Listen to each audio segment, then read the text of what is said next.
Dude, what is this guy? I'm in Indiana at one of my favorite tiki bars of all time. This is not happy, cheery tiki. This is dark. This is dangerous tiki. This is the Inferno Room. Now, before we go inside, I want to point out one of my absolute favorite parts of this place, and that is the neon sign. You just don't see true neon signs anymore. But the daytime doesn't really do this sign justice.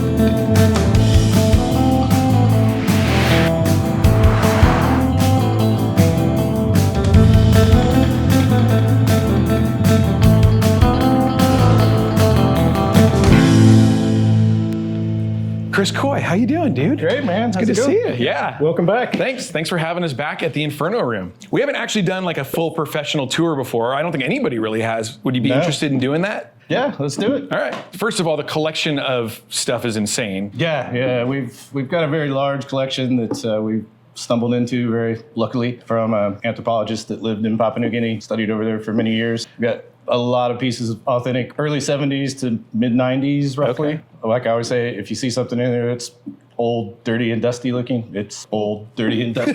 Right. Everything with the fresh, bright paint is Dave Hansen Lake Tiki that kind of filled in all the gaps for us. Okay, cool. My favorite tiki stuff is Papua New Guinea because it's like dark and like it looks dangerous. Like you might get eaten by it or like speared in the head. When we set out to do this project, that's what we wanted. Mm-hmm. We just didn't know that it was Papua New Guinea at the beginning. Mm-hmm. And then we stumbled into this collection and it was just like an epiphany of like, this is it. And like you and your business partner, Ed, are like old metal guys, right? So this aesthetic is like perfect, right? Yeah, I mean, this is what we're naturally into, you know. Totally. Cool, so where do you want to start?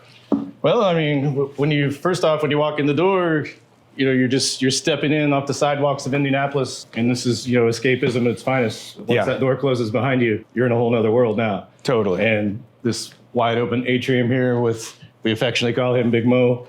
Big Mo. That's a Dave Hansen creation right there. Uh-huh. First thing he did for us. Amazing. I thought it was going to take him weeks. He called me back in a few days and was like, what's next? Jeez. Man. But yeah, so this is kind of the centerpiece. It's, you know, the draw drop. And you can see people when they walk in for the first time and just kind of look around there, whoa.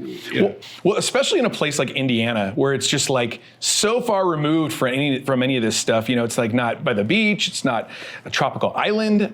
Maybe it's an island unto itself. The Midwest has a tiki tradition. Oh yeah. You know, a lot of people kind of forget about that because, you know, all the palaces have all closed up. Mm-hmm. But, you know, back in the day, you know, we have rough winters here. Yeah. So people want to be able to come in when there's a foot of snow on the ground and, you know, 10 degrees outside and transport themselves to the islands. Well, that's kind of the whole point of tiki is transporting yourself to a tropical place. And so like the Midwest is really the place that needs tiki more than anywhere. Exactly. So what can you tell me about some of this stuff here? I see like all these skulls carved. Yeah, Dave Hansen once again. Uh-huh. You'll hear his name a lot in this tour. Okay, and then what about this stuff? There's like a big broken bowl Yeah, thing. so, well, this is a kind of, well, I say funny / sad story, but when we went to pick up all this collection, there's this beautiful, I mean, huge pot. Yeah. And, you know, this was part of it. So my buddy and I went to kind of pick it up and reached underneath there, and the bottom started caving in. So we got a pallet, pallet jack, and, you know, gingerly got it onto the pallet. Yeah. You know, got it into the U-Haul, and as he's setting it down, it caught the little back brace of the truck, and it was a little bit awkward. So he jiggled it, and it went, and the pot just went. Ah! The brother of the anthropologist told me that I was like, man, I feel so bad. You know, he's like, well, you want to feel worse? I was like, what? Oh, no. Like, I think this was one of the largest examples of this type of pottery outside of a museum in existence. Oh, no. Yeah. But I was like, okay, I swear I'll learn how to put pottery back together. Yeah. But then, you kind of didn't. You made it part of it. Yeah, once we started doing decor, it kind of worked out well. Just that, you know, it was a beautiful piece of pottery. I hate that it broke, but yeah, we made the best of it. Oh, totally. I think that, you know, all things considered, it looks great as part of this like decaying world that you've created in here, you know? Yeah. So like I said, once you come in, you're greeted to, you know, this wide open. The thought was, you know, this is an outdoor area, you know, of the new world you've come into. Ah. And then, you know, the bar and our booth area over here are tucked in So then you're walking inside, kind of. Okay, yeah, that totally makes sense. And this is kind of like the prow, like of the hut, the main hut, right? You can see the A-frame. Very cool. And so who was the builder who created all this stuff for you? Pretty much myself. I had Mike Looney, old master carpenter, that helped me. Dave Hansen was here a lot, and my buddy Nathan Sheets from St. Louis came in quite a bit and helped. Essentially, the design and everything is your creation. Yeah, it's pretty good for your first tiki bar. You know, I mean, no, we worked with a local architecture firm because they had to do all the drawings and everything to submit to the city for us. Okay. And helped with the basic layout, and then a lot of her design. She had a lot of great ideas, sketched up a lot of stuff for us, but like as we were building, this took a year. It turned into a very organic process. We just kind of went room by room, day by day. Right. So we changed a lot of things off the drawings, which made them angry. But once we were building it, it was just like either it wasn't going to work, it was going to take too long, or like I said, it was very organic. It's just kind of what we felt like that day. That's kind of the way that I built the Breezeway too, is like as you're building it, things kind of speak to you about adding on here or there, or like trying to figure out the flow of things. That's the way I look at it. I mean, that's proper Tiki right there. I mean, it's supposed to be just an accumulation and layers and totally. So that's what I think you get so right about this bar. That's why it's literally one of my favorite bars in the fucking world. Well, thank you. Pardon my language. Yeah. So let's look at the first hut here as you come in. Yeah, we call this area the bambooths. The bambooths. Yeah. So this is your first little, you're kind of tucked away a little bit. Got these nice half moon booths. This is where we threw some puffer fish and some floats up here, just kind of a nod to classic Tiki. Right. Totally. This is kind of the only spot in the bar where you're going to see that. Okay. One of the showstoppers that everyone loves is this curved wall right here. Oh, yeah. This was another part of the organic process of it. Originally, it was just supposed to be a squared off wall. Sure. And when my buddy Nate came in town, first thing he was here, we were at this stage. And I told him, like, man, I really want a curved wall there. And he's like, all right, let's do it. Yeah. And 2 hours later, we got a curved wall here. That's amazing. Yeah. Well, I love that from the outside, it really has like an organic feel to it. Yeah, it flows off the stairs. Right. I mean, when you're setting, this is my favorite booth because you can see the bar, you can see other areas, but you're still tucked back in here. Totally. We have a few, we've taken some of the traditional masks and art, obviously put a light behind it. We've done a few things like that. Tried to be respectful to the pieces as much as possible. And unfortunately, too, a lot of work went into figuring out how we mount things without ruining the artwork or disrespecting it. But it's also a bar, so it's got to be bulletproof mounted onto the wall. And to be honest, I think a lot of these pieces were sold as tourist items, right? A lot of the stuff, yeah. We were lucky that in the original collection that we have, there's a lot of pieces that weren't. Oh. Because Jack Edler worked, he was instrumental early on with kind of legitimizing the export of the artifacts and everything. Yeah. And he actually worked with the National Museum in Papua New Guinea to make all that happen. And he would hunt down pieces for them, too, as goodwill towards them. So what's the next section you want to look at? I mean, I guess organically, we kind of go to the Spirit Lounge. Okay. Well, we should mention that there are all these like tables along the walls here. And I do love the way that you backlit, maybe intentionally or not intentionally, but you backlit all this stuff. And it has like a really kind of haunted feeling to it, Yeah, that's an orange tint on the windows. Okay. It's like a film that was a bitch to put up. But we knew it was going to be cool, but we didn't know it was going to be as cool as it ended up being. I mean, it's really cool. It's kind of almost like there's a fire out there. Yeah. Or it's like a beautiful sunset, but still there's something really ominous about it. That's the thing we're lucky too because the sun sets directly out our front door. Right. So it is a permanent sunset. It's really cool if you're here long enough because you see the permanent sunset, and then when the sun really sets, then the house lighting gradually takes over. Oh, so it's like two whole different experiences. Really cool. And then you got like a rack of birds up there. Yeah, that's just another.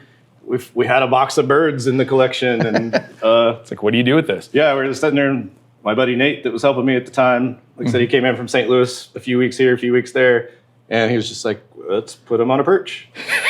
So it's like the most obvious answer, but like the most creative also. Yeah, and it's great too because that's one of the things that no one usually sees the first time. I've had people that have been in here quite a bit. They were like, those birds new? No, they've always been perched up there. Then we kind of move along as you're walking in. Mm-hmm. We have Ken Ruzic cutting across our scene. We have this, we call it the Spirit Lounge. And this is another nice little spot to, you're facing the door. Mm-hmm. You can come in and just kind of hang, chill with your friends a little bit. We took a traditional tapa and made a table. Very cool. Coated it over. It's actually, the base is a stool, Papua New Guinea stool that they would sit on when they carve. Very cool. And that's a place for like cocktails, that kind of thing? Yeah. Just, or if you're waiting for a table or, just came in for a drink, don't want a table, this is a great spot. Yeah, totally. One of my favorite pieces in the whole restaurant right here. Just beautifully, just the fact that this was carved out of a log, one piece of wood. Right. It's just amazing. Especially with all of these like reliefs through here and pretty incredible, man. I just love Papua New Guinea art so much. Yeah, it's the cowrie shell eyes. Very cool. Beautiful, beautiful piece. Totally. Another, I guess, probably we should take a look at is this guy right here that welcomes you too. Mm-hmm. These are two pieces that were not part of the original collection that we purchased. Oh, okay. They were kind of set aside. The family was going to put them up for auction. You're right. And I ended up driving back down because I was like, I have to have these. I was like, so I talked them into selling these to me separately. I think every good tiki bar has to have some really prominent, really like special tikis.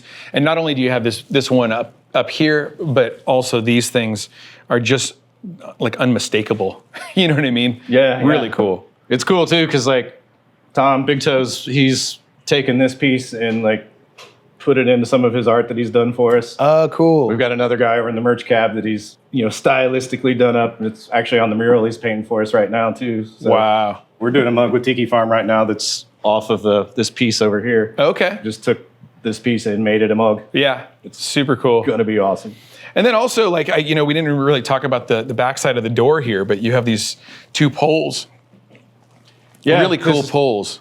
Another Dave Hansen. Great carver. Awesome carver. We just wanted something here to kind of frame out the exit. Mm-hmm. It's another project that's not done yet. Yeah. Because, it's Tiki. Wait, this place will never be done. What are you going to do here? I have rope that I already had pre-cut. I just didn't have time to do it before we opened. But we're gonna run rope from the top of here, drape it up to the top of the door, and everything just kind of make it enclosed a little more, so to speak. Very cool. I love that idea. I've got it. Everyone thinks the place is full and done, and I've got a laundry list in my head of when I look at it, I just see all the unfinished stuff. I'm just like, That's so rad though, because people do look at this and go, dude, it is just perfect how it is, and the fact that you're going to add more just is kind of more of a reason for people to return. That's always the goal. I always try to make sure that, especially for our Makahiki annual event of the year, that when you come back, there's something new. Oh, that's right. We do have a party in a couple days, right? Oh yeah. So tell me about Makahiki real quick. It's a whole weekend of our anniversary. Yeah. We will work with the local chapter of the FOM for a fundraising event for them. What's the FOM? The Fraternal Order of Moai. Like a Shriners Club, kind of? Yeah, something like that. They did their event.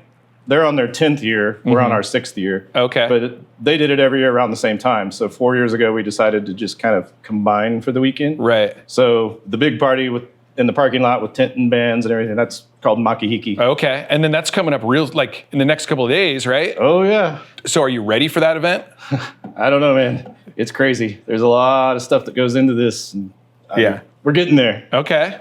So we're at the end of this video, hopefully we're going to see if you did get everything done. Oh, yeah. And the big thing this year is this mural, right? Yeah, we've got Big Toe and Ken Ruzic. We are in town painting a couple murals for us. One of the highlights. We've got a bunch of stuff going on. It's going to be crazy, trust me. Okay. Well, let's hope that they get everything done. Okay, let's go over to, you want to check out the bar, or do you want to go? We have another little area on the back of the Spirit Lounge here. Okay. I got to stop and say that this is one of my favorite things in the whole bar, are these skulls that have been impaled by bamboo. Yeah, this actually came, I was up in Milwaukee going to visit Dave, and he recommended going to the City Museum in Milwaukee, and they've got a Oceania exhibit up there that's pretty amazing. Okay. But they have skull racks built out. Skull racks. That's where I first saw these. And I mean, in Papua New Guinea, essentially, they have these kind of racks on the front of their house, whatever, the ancestral skulls, skulls captured in battle. It is a traditional Papua New Guinea thing, but I saw it, I was like, oh, this is fucking amazing. Took a bunch of pictures of we have to recreate this. It looks so insane. Yeah, so cool. So this is kind of like you're walking in through the skulls. Okay. We refer to this as the Godfather booth. This is like our biggest booth. Okay. It's also a great area to just tuck back. Right. All of these panels on the walls, these are all palm panels from their spirit house. They would line the ceilings Okay. with all these panels. And I think if people ended up with a bunch of these things, they wouldn't necessarily know what to do with them. And I think you've solved that question. You know what I mean? We didn't have the big A-frame, ceilings to display them on. Right. But we figured this was a nice way. These are the only artwork that we've actually kind of messed with a little bit. We had an artist friend of ours actually spray seal them, clean them up a little bit because they're not paint. I mean, their pigments are like chalky, dusty. Oh. So in order to have them this close to people touching them, right, these had to be spray sealed. Otherwise, they just wear off. Huh? Yeah. Amazing. Cool area. Yeah, super cool. And it looks out to the bar. Yeah. If anybody's seen the movie The Duel that just got released this past month. This is where the scene from The Duel was filmed, in this booth right here. Oh, really? Yeah. Wow. Good movie? Yeah, it's a great movie. Dylan Sprouse, Patrick Warburton's in it. Who's one of my favorites. Okay. Funny as hell. Yeah. Great guy, too. Rad. But just a little tidbit. Did they like the bar? Oh, they love it. Yeah. Yeah, they were just back. The premiere was just a few weeks ago. They did the whole Hollywood premiere here in Indy. Really? Yeah, so they all came back into the bar one afternoon. Yeah, it's awesome. Cool. Very cool. All a bunch of great guys. Yeah, amazing. So keep an eye out for that movie. Yeah, rent it on Amazon. It's my plug. It was made by a production company here in Indiana. Oh, rad. Yeah, so. But the bar, man, kind of the crown jewel of the place. Yeah, I mean, I guess you really should see some of these. Unfortunately, they get hidden. Oh, wow. So this is more Dave Hansen work. Right. All custom carved and painted. Goes along the whole bar, both sides. Incredible. So much work, man. These are the little things. I mean, it's all the detail, but it's like, it makes me sad that we put bar stools in front of these beautiful panels. Yeah, totally. At the same time, it makes it awesome because, more is more. Yeah. And I do notice this recurring theme right here of like kind of this skull, Papua New Guinea skull on fire. Yeah, that's our brand. We worked with a local company here to come up with our logo, and we wanted a symbol. You see that? If you know that's the Inferno Room. Yeah. We don't have to put Inferno Room on anything. We just flaming skull. Yeah, totally. Seems to have worked well. And then this, dude, I just love this pyramid of alcohol. Oh yeah. We've got quite a large rum collection. Well over 300 bottles now. Well over 300 bottles. Lots and lots of good stuff. I see lots of bottles here. Is this where all of the bottles are? Oh, no, they're stashed around kind of everywhere. We've got, these are the main bottles. We've got other shelves full there. We've got some up in the cabinets. We've got some stashed on a cart. We've just got rum shoved everywhere. Do you have a liquor locker? We have a liquor basement. A whole basement? Us Midwest folks have basements. Oh, that's true, in case of tornadoes. Yeah. Can we see the liquor basement eventually? Let's go take a look at it. Okay. Why don't we save that till the end? Because there's still so much to see. Okay. And there are things that are just totally hidden. Things that like you wouldn't notice the first time, but then you come in here and you see all these different skulls. Yeah, this is the shelf. I call it my shelf of schlock, whatever. Everybody hated me for it because they're like, we need that for space. And I'm like, we don't have TVs. We don't have anything. It's like if you're sitting at the bar, right? You need something for your eyes to just kind of. Absolutely. And it's amazing because people do sit here and it's exactly what I thought. They sit here and be like, is that Joe Boo? Is that Joe Boo? Is it? Yeah, there's Joe Boo up there by the Hula Homer. Hula Homer? Yeah. Go upstairs next. Yeah, let's go upstairs. Before we go upstairs, like I just noticed this lamp here with these, what are they called? Spirit hooks? We've got a few lamps by Woody Greenwood, who everyone knows in the Tiki community. Yeah, he's the guy. Yeah. We also have like this particular lamp and a couple others were made by a local guy, Miguel, here in town, who's part of the FOM we did this event with. And like I honestly had no idea. I mean, I know Miguel's a talented guy, but we asked him to make a few lamps for us. Didn't really know what I was expecting to see, and then he just showed up with these amazing lamps. That's pretty good. I'm like, dude, you need to sell these. Yeah. And he's like, nah. Yeah. Okay, cool. Let's go upstairs.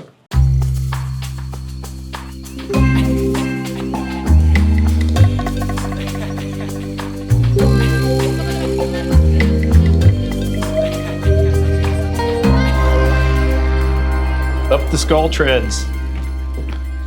Tell me why you ended up doing these skulls on the stairs. One day I was driving in to the build, and we had been talking about, it was right around the time we were doing the stairs, we were talking about how that it was going to be dark. Right.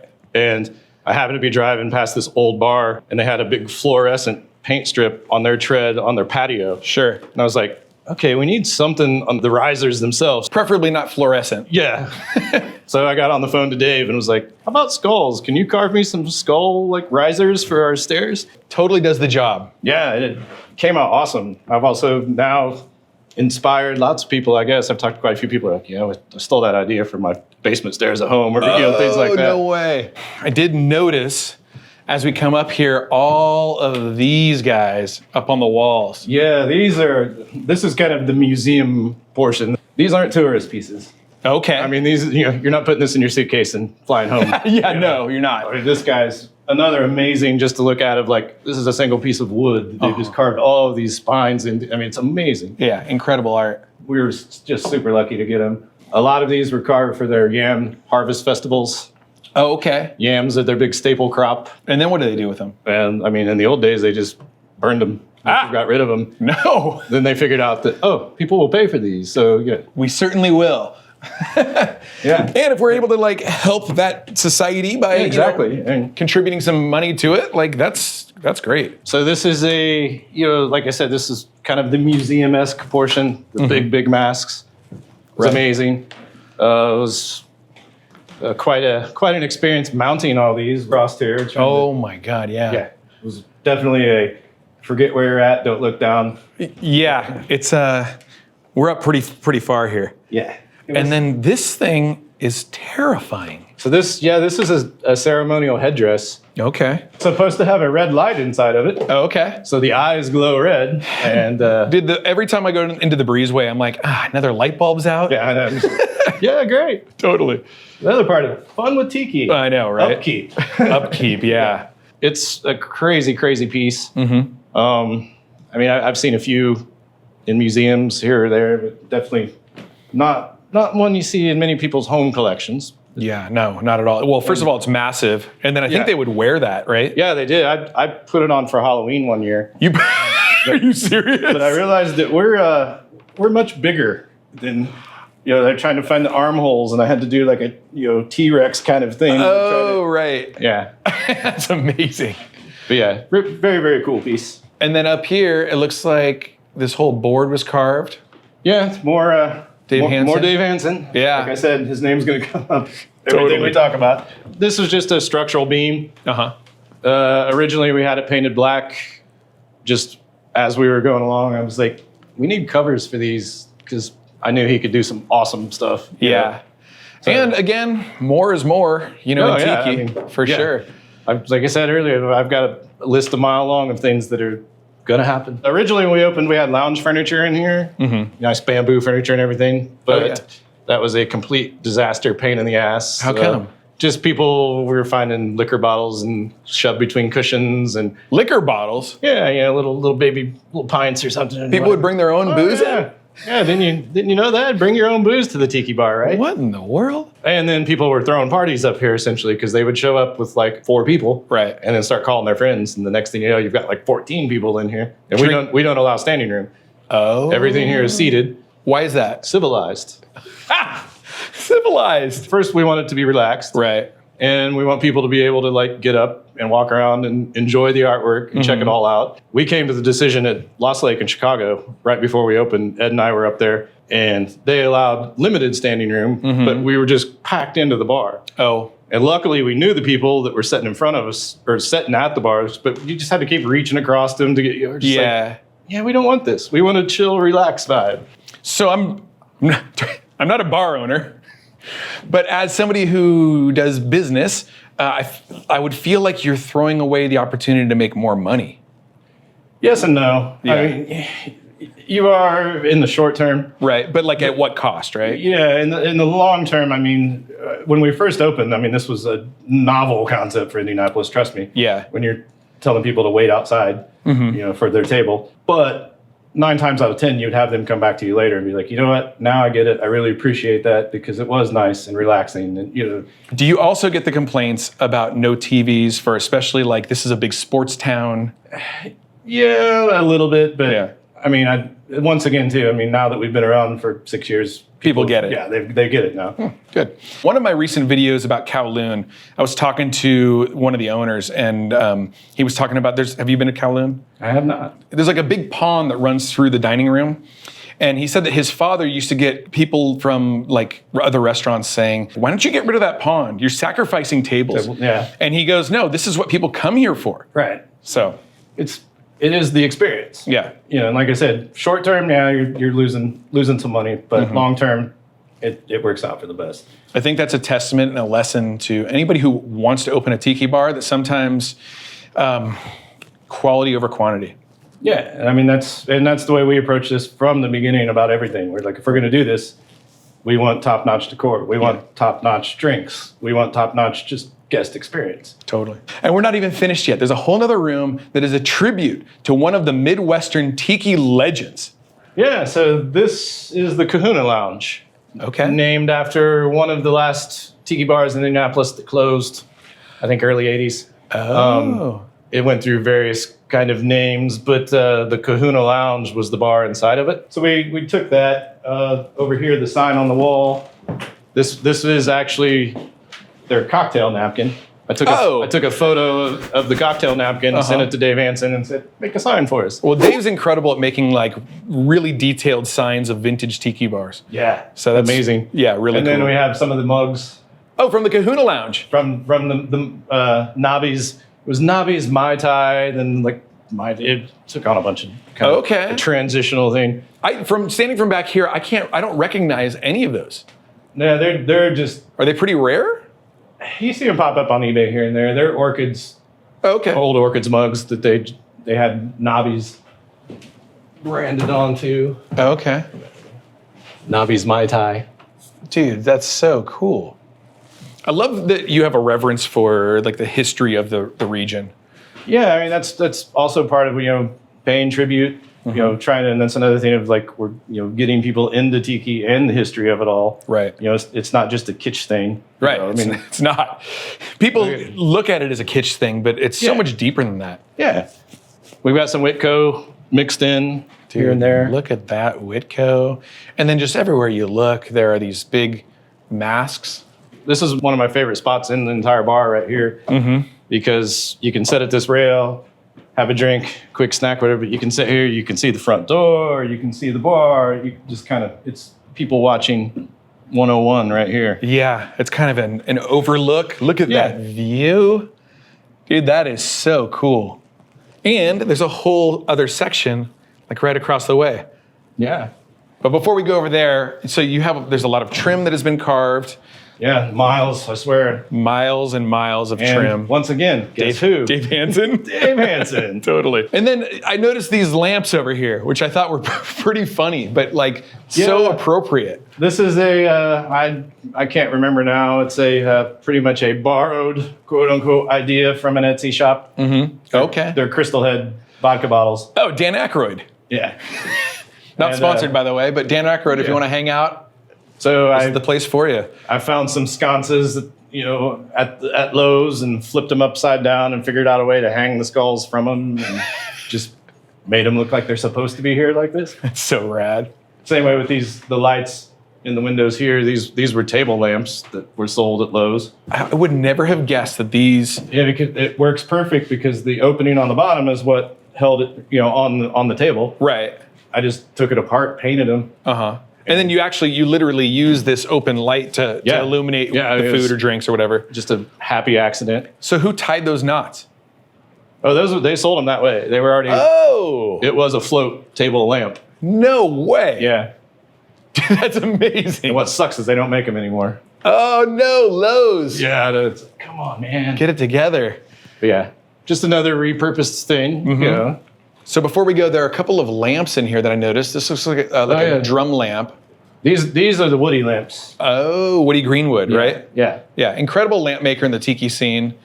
And then you can see this guy right here, and then this kind of tiered, like basket, little hut lamp. Really cool stuff. Love that one. Yeah. I love them all, but How do you stop at just this number of lamps? Because I have a problem with wanting to fill my whole place with honestly, we stopped at this number of lamps originally for budget. Oh, totally. But yeah, I mean, that's another one of I want more. Yeah. Yeah, there will be more one day. Well, like you said, Tiki bar is never finished. It's never finished. Right. Yeah, so let's come on over here. Okay. So, as you alluded to, we have the Luau room. Okay, tell me about the Luau room. So the Luau room is named after the Luau in Beverly Hills, which Stephen Crane, first place.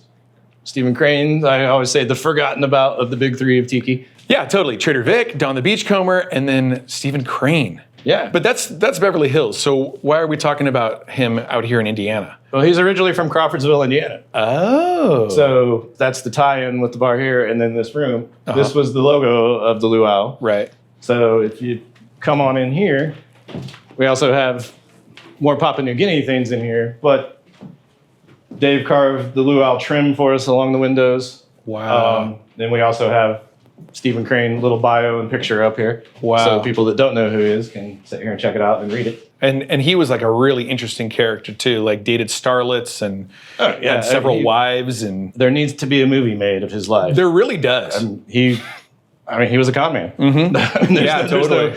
And the days before the internet, he could get away with basically all the lies that he told to, elevate himself up through the. Yeah, he said he was like a tobacco salesman or something. Yeah, like his dad owned a cigar shop or something, whatever. Right. So then he became a tobacco baron when he moved to L.A. Right. My mom used to tell me stories about going to the Luau, and it was like the place to go in Beverly Hills. Yeah, that's one of the time machine lists right there. Mm-hmm. Transport back. But I didn't show her a picture of it or anything, and she was like, "Oh yeah, you kind of went up this like kind of incline, and there was a big ship's wheel, and she like described the place, because she had gone there." And that's amazing. Yeah, I'm jealous. I know, me too. Like I said, just kind of once again celebrating the history of the Midwest of Indiana, of Tiki. We have original Whitco bar stools along this line here. We did have them reupholstered with croc to fit in the Papua New Guinea. Oh, dude, I have not seen that before in a Tiki bar. Crocodile upholstery. And it makes total sense because you see a lot of crocodiles in Papua New Guinea art.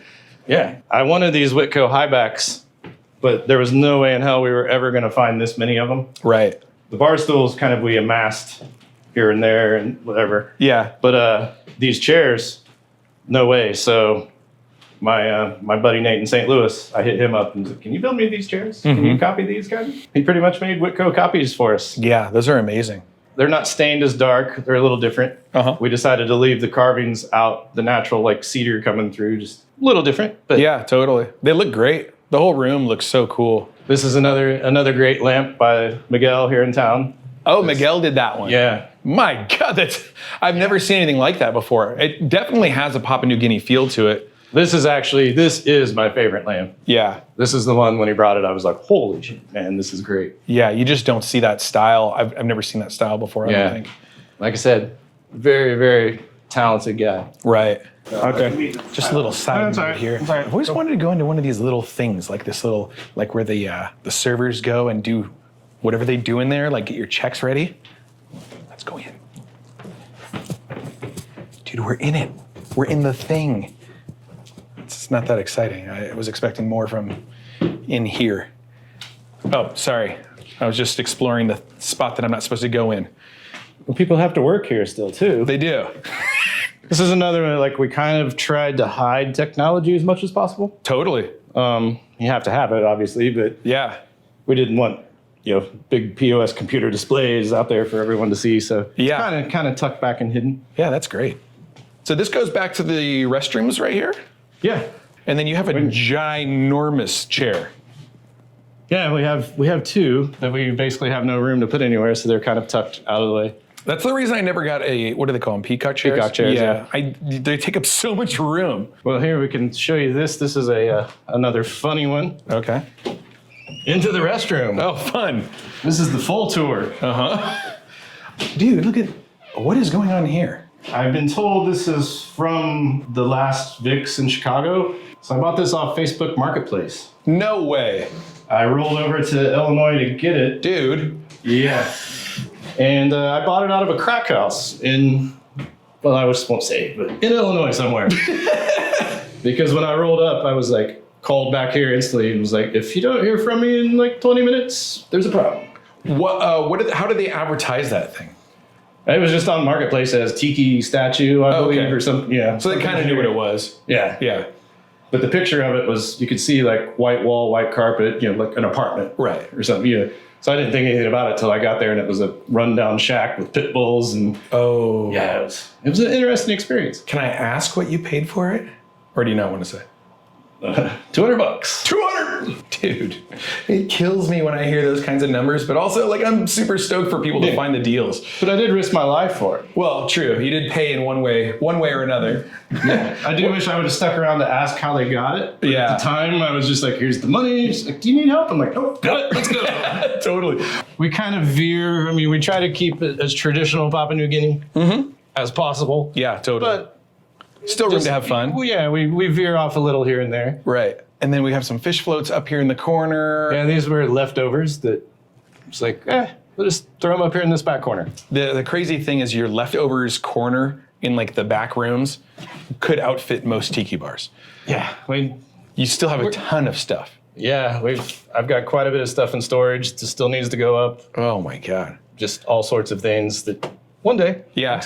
Got to keep people coming back. Totally. Another headdress, ceremonial dress that we really didn't have anywhere to put it. It just kind of found a home there because it's out of the way and people can see it. Yeah, totally. We have to store our Whitco DJ table right here just because we have nowhere to put it. Oh, that's where you put it. Okay. Yeah. You know what's funny is like this might be like kind of a afterthought storage area, but it's still like it's decor. Yeah. You know what I mean? It doesn't look ridiculous. Yeah, the servers like it because it's a little extra area to set some waters on or something where they're grabbing something else. Oh, okay. Yeah. It serves a purpose, kind of. Yeah, totally.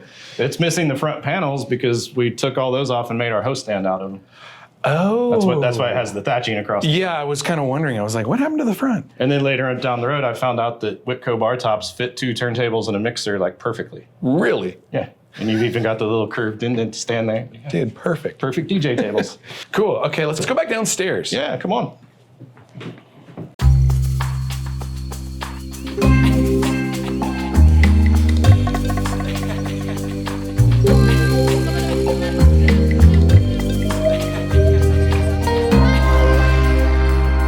And I do love these sconces too.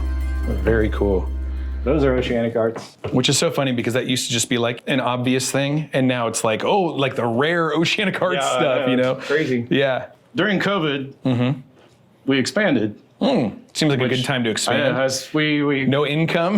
Yeah, we actually were getting ready to sign the new lease, all this right when COVID happened. Right. So we kind of took a week, thought about it, and it was like, we're going to look like idiots or geniuses, but let's go ahead and do it. Right.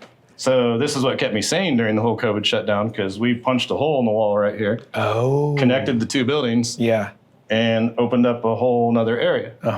So come on over, let's check it out. Oh, I should point out too, the art, probably 80% of the art that we're going to see in this other room is from a local family, a professor that taught in Papua New Guinea for 5 years, lived there with his family, amassed a collection of things. His wife unfortunately passed away. All this stuff was in storage. He wanted it out for people to see on display. Yeah. We kind of took it on like an art loan type of agreement. Oh, okay. And then I had Dave carve up a sign that this is, the Bine family collection. Yeah. And then his wife's name was Mary Ellen, so it's Sing Sing Belong Mary Ellen. Oh, which rad. In Papua New Guinea talk, that's like Mary Ellen's party. Oh, Sing Sing as a party celebration. Oh, I love that. Yeah, so just kind of a nice tribute to her and the family. Yeah, well, I love that there's more stories to this place than just kind of, surface level. And this is the part, so obviously we're here during the daytime. This is the only part of the bar where you actually get legitimate real sunlight. Okay. We decided to kind of make this a different little area. Right. Originally, I mean, I'd come back from LA and was like, let's make this tiki tea. Let's make this the dive bar side. Oh, right, yeah. But once we got building it, it was like, eh. So this was all built with leftover material from the original build. Uh-huh. So that's why everything seamlessly just works together. Right. And it's just like, this is enough stuff to open maybe 2 more tiki bars. Yeah. Like there's so much decor. This room's awesome because it was a coffee shop before we took it over. Uh-huh. And then before that, it was a courtroom. Okay. That's a whole other story. This whole place was a courtroom. A courtroom? Yeah.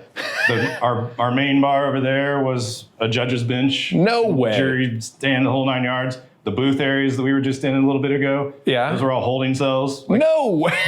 Jail toilets, the whole 9 yards. That's insane. Yeah, this was a second courtroom. What year are we talking about? This was all the way up until early 2000s. No way. Yeah. We call this the Outpost. We got really lucky because for whatever reason, there was already an A-frame in here. Uh-huh. So, oh, yeah. So we just reverse thatched it so it looks like you're underneath an A-frame. This was already here, the coffee shop. This was their counter. Uh-huh. So we just got lucky and the stairs landed exactly right where they needed to be. We didn't have to change anything. Took some tapa, redid the bar top, made this our secondary bar. Okay. We use this mainly on the weekends. We also have private events over here or brand launches because you can load up the back bar with all of their product and make nice photo ops. Right, totally. Yeah, some extra seating. Do you allow standing room in here? This one's where it's a little more flexible. Yeah. Okay. If we do have a group and it's going to be a few minutes while they're waiting on their table, this one, if there's room over here, we'll let them come in. Mm-hmm. And private events, I'm sure this room's great for, yeah. And then, because that's great. And bar pop-ups too, because a bar can come in and do their pop-up here. Yeah. And we can run business as usual on totally. our side, and they can do whatever they want. This is their bar. In the wintertime, we have all of our patio plants have to be wintered in here, so it's not quite as wide open in the winter. Oh, yeah, that's right, because you guys have to deal with... It's cold here. Yeah, totally. Like snow, right? Yeah, lots of... We've got a lot of cool stuff up here. Mm-hmm. So this is kind of your drum collection, it looks like? Yeah, there's a kondu drums. What are they called? Kondu drums. Kondu, okay. Yeah. A couple of them are ours. Most of them are from the Bine family collection. Right. I haven't oiled them, kept up with them like I should, but they were still playable. Oh, wow. It's kind of hard to see that it's an order stool up there that the skeleton's sitting on. Okay. Skeleton sitting there. We've got it's kind of a paper mache type of feeling mask that's sitting on top of his head. It's pretty creepy looking. Very cool. And of course, we got the treasure chest with the... Yeah, you've illuminated it like Pulp Fiction. That's what I was going to say. It's, Really? it's like, what's in the briefcase, man? Totally. So yeah, this is, like I said, this was a newer edition. It's been open for a few years now. Ton of art, though. I love how you did like a window box kind of, or what do you call it, like a shadow box? Yeah, we get super lucky here because for whatever reason, the walls are really thick. Okay. But hollow. Oh. So we just cut into them and backlit these guys. Makes a really cool thing. Yeah. Some random pieces in the windowsills, just... Yeah, all kinds of like bizarre stuff. Like, I don't know, they always had these birds that were like chomping into their noses or on their foreheads, and fish that are slit drums, right? Yeah. And then over here is some of the weirdest stuff in your whole place. Do you know what I'm talking about? I think I have a guess. This stuff over here. Explain, first of all, what's happening with this dude? He's being eaten by a fish. So weird. Which is really crazy. Yeah. I've yet to really figure that one out. What about the one above him, which is even more concerning? Well, I think I have a guess of what that probably was used for. as I always say it too, I was like, they were are a very proud people. Yes. You know, Dude, that is wild. yeah. There's Cool. another great over here that even better of the fish eating a man. Oh, so that was like a recurring theme. Yeah, and like I've tried to do a little bit of research on it. Haven't really been able to find much, but it's very bizarre. Yeah. Like a shaman's bag. Oh, Here, It's okay. got some various bones on it. You sell alcohol out of here also, right? Yeah. We actually have a liquor license that allows us to sell bottles. Amazing. So that's kind of nice. And you also do sell the Breezeway blend here. Yes, we do. So speaking of the alcohol, can we take a look at the storage facility? Yeah. Yeah. I'll have to put a bag over your head or blindfold so you Okay. don't know where we're going.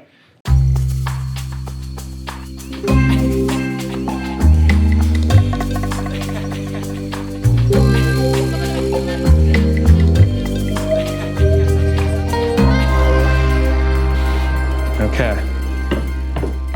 All right. So yeah, this is one that all my West Coast bar owner friends or all my Chicago people that are just like jealous because they're all like, we have a closet to store things in. Right. Yeah. We've got a nightmare, but awesome. Okay, I'm gonna turn the camera around so nobody sees where we're going. This is secret stuff. So, sorry, I can't show you where it is. Watch your step. Okay, this is a real life basement for us Yeah. from California. I hid my wine maps in here, so you know. Okay, are you a sommelier? Oh yeah, you know, in a former life. So yeah, this is our the catacombs, so to speak. Yeah. Storage for everything. It's a complete disaster, but it works. Damn, dude. Right now, it's also a disaster because I was just looking for this yesterday. There we go. It's a disaster right now because we're preparing for the Maka'iki Festival we Right. talked about. So we've got a lot of stuff here right now. Yeah, and we're running out of time, huh? Yeah. I should be building things right now. Okay, a lot of beer. So on yeah, the wall here. We've got a little bit of Oh, little bit of my room here. God, dude. This is like high time liquor in Costa Mesa. People would die for this kind of storage for their alcohol. exactly. Wow. I'd venture to say we probably have, at least in the running, for the most Foursquare rum in one spot. Yeah. Oh, Foursquare. Yeah.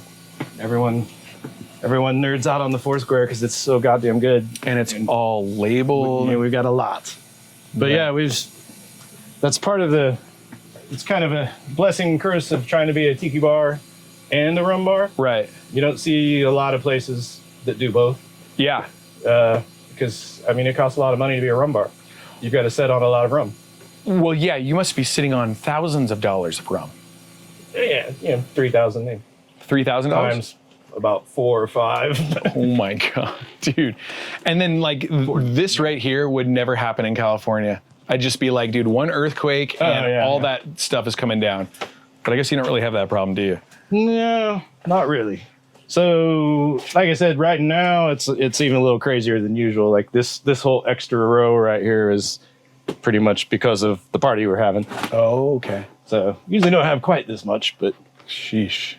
Dude, but, that you know, is- we can kind of see we have some extra palm panels up here, and we have extra stuff stashed around. We take those with us when we do mobile stuff. Oh, okay. We've done a couple mobile setups down here at the arena. We did like Hugh Jackman and Justin Bieber, like set up Really? tiki bars backstage. No way. For their event or just for the concerts? It was mainly for the crew. Okay. There's a tour management company that does all the big tours. Wow. They're tiki nerds. Yeah. Oh, they are. Yeah, so we've become friends with them. So when they come through, they'll hit us up like, "Hey, you want to come do a bar for us again?" That's so rad. We'll take some of the art, the whole 9 yards. We Yeah. won't just we'll do it up. Build proper. like an Inferno Room for them. Yeah. Yeah. And do you meet them? Do you meet Justin Bieber? I almost did. Huh. Yeah. I mean, He was walking down the hallway. He didn't want to come see us. I'm sure. Not Yeah. that. Like I said, it's mainly for the crew. And also, like, it probably didn't break you up to not meet him. Hey. Yeah. I didn't get to meet Hugh Jackman, but I did send him his drink to go drink. He went straight from the stage to the car. Oh. But they wanted to go drink, so I sent him his drink in a Daredevil mug just to Rad. keep the thing going. Yeah, that's so cool. I did ask his assistant first. I was like, I'm not going to get you in trouble for this, am I? Like, he's not Like, this isn't like- going to secretly piss him off. Yeah, right, yeah. Nah, I guess he got a laugh out of it. That's cool. And I left a Wolverine Geeky Tiki mug with the tour manager, and it traveled the world. It made it through COVID, and then it finally got delivered back here, Really? autographed by Hugh Jackman. Oh, that's so rad. That's Pretty so cool. cool. Yeah. All right. Well, you want to go back upstairs? Yeah. Okay. Out of here, it's hot down here, It is hot down here. which is weird for a basement, but Look at that. The Breezeway blend comes to Indiana. can't have a party without the Breezeway blend, man. No, you can't. Should we mean- check on the mural? Yeah, that's good. Well, 'cause, yeah, we do have a patio. I guess we should mention that we have a patio. Okay. And then you have like a merch section here Yeah. with all kinds of different stuff. As all good bars do, it's as close to the bathroom as possible because that's where every single person will walk past. And a little bit of a nod to Dave Hansen. Yeah. The unfortunately retired Dave Hansen. Retired. He's not carving anymore? Nope. How come? Well, and the long and the short of, he got a real job. Oh, no. Come on up this way. Okay, we're going out to the patio now. Yeah. We're going to see the progress here on the and- mural. Check on some of your Orange County friends. That's right. All the way from California. Yeah, so we do have an outdoor area. Uh-huh. This, once again, we took this space over during the COVID, Yeah. which helped us immensely coming out of it because everyone wanted to sit outside. So try to keep it tropical as much as we can for Indiana. Totally. And then, winter comes and we have to find a spot inside for all these plants. Look at these guys. So yeah, one thing that we do, we started a new program for indigent Tiki artists, help them get back on their feet, just serve the community. It's very nice of you. Yeah. I really appreciate being involved in the Indigenous Artists Program. I'd like to thank Chris and Ed for that opportunity, and thank you, Spike. Sure. Happy to have you. Very nice. So, Ken Ruzic, you only have, what, a day until this has to be done? Oh, it's got to be done by tonight, yeah. Oh, it is. Or they whip us mercilessly. Can you tell me about the piece real quick? Yeah, it's basically, here, I'll show you a picture of it. Oh.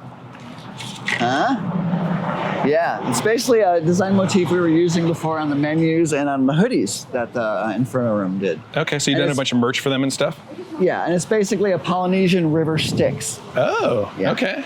And we had to calculate out how much paint we used by putting it on a grid. No way. And when you figure out square footage, you color in the areas where your certain colors are going to be, and then you figure out how much that makes for the amount you need. That way you don't over or under order. I have never considered that before. I've never considered a lot of things musically that you guys do. Oh, thank you. But now being a part of the Indigenous Artists Program, Yeah. my eyes are opening. Very cool. Well, I can't wait to see this thing finished. Well, thank you. Yeah. Big Toe, all the way from Long Beach. Hey, right? kids. Long Well, yeah, Irvine. Close Irvine. enough. All right. Close enough. I think I said Long Beach because you did a big mural there at the Bamboo Club, right? I mean, I lived in, Ken and I and Doug did a mural at the Bamboo Club, and we've had a lot of art shows there. Yeah. We kind of feel like Long Beach is home. So you got this thing going on. I got this thing going on. Very nice. With Kim Bang here painting. Yeah. Hi. Yeah, I've got an I can't fuck indentured it up? servant. Well, she hasn't fucked up yet today. I did yesterday. That wasn't sarcasm. I fucked it up. Brutal. Too many edibles. I've cut off for edibles. Oh my No God. edibles today. Such a degenerate artist out here. But yeah, it's kind of, this is it's like a little fantasy narrative of a Sepik River mermaid. Okay. So, Very cool. I took these are inspired by tikis that are in the Inferno Room. Yeah. Like this little croc boy is in the merch cage. Croc Boy. Croc boy. And I just love this little dude. And then this is just sort of an amalgam of some PNG things that are here and just other things. And Yeah. and what river environ doesn't need a foxy siren? Yeah, she's like a mermaid, but she kind of has like Creature from the Black Lagoon ears. Yeah. Very cool. Yeah. So there it is. All right. So yeah, this will be done in 8 hours What's your Instagram? at Big Toe Art. Okay. I don't know. What's Ken's Instagram? Is it just Ken Ruzic? Yeah, I think so. Yeah, emptyplatitudes.com. Oh my God. So follow those guys on Instagram. Come to the Inferno Room. I hope you guys enjoyed Arturo. Arturo. Hope you enjoyed Arturo. I hope you guys enjoyed our tour of the Inferno Room, but we got to get ready for the party. Yeah, I got a lot of work to do, man. Okay. And just like that, tents arrived and were set up. Fake volcanoes were installed. All kinds of stuff was happening. Chris went up, got the Whitco bar, and started setting up the DJ rig. Got that ready for our buddy Tropicana Joe. And then back out with the painters. Ken was finishing up his elaborate river scene, and Big Toe was putting his final touches on Croc Boy. It was looking like the paintings were going to be done just in time. And just like that, the once quiet bar was filled with people doing rum tastings, watching symposiums by Eve Bergeron, Trader Vic's granddaughter, and watching live music. People were taking photos, enjoying the day, visiting the vendors, shopping for things like tiki lamps and hair flowers. And then night fell, and it was time to welcome the headliners. Aloha, friends. I have a band called the Hula Girls. I wasn't looking for that, but thank you.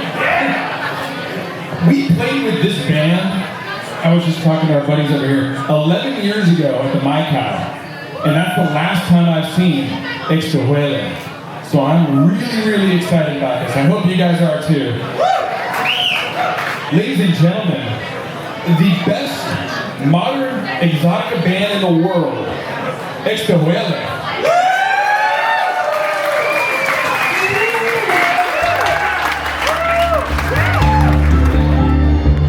And so Exotica just played an incredible set. They're all the way from Sweden, so it's a bit of a treat for American audiences, especially in the middle of the country since they very rarely ever travel to that region.